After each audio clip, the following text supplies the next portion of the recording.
با سلام خدمت مشتریان عزیز.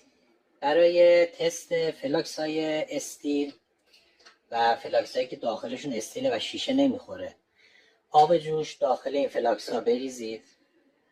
بعد از 5 الی 10 دقیقه درش هم ببندید. بعد از 5 الی 10 دقیقه اگه بدنه فلاکس داغ شد، این فلاکس خرابه و گازش خالی شده و قابل تعمیر هم نیست.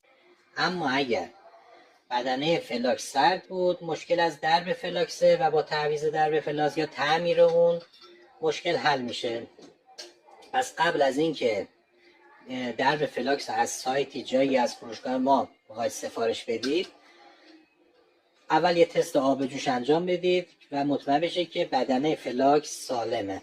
فرقی هم نداره به مدل فلاکس، سایز فلاکس.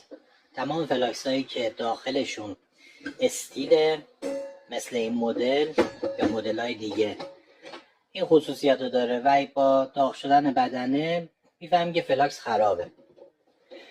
پس حتی موقع خرید فلاکس نو، چون امکان داره حتی فلاکس های نو هم این اتفاق واسش بیفته و خوب آب بندی نشده باشه و بدنش داغ بشه، حتما مهلت تست بگیرید از فروشگاه و اگر دیدید بدن داغ شد باید پس بدید و یکی دیگه بگیرید.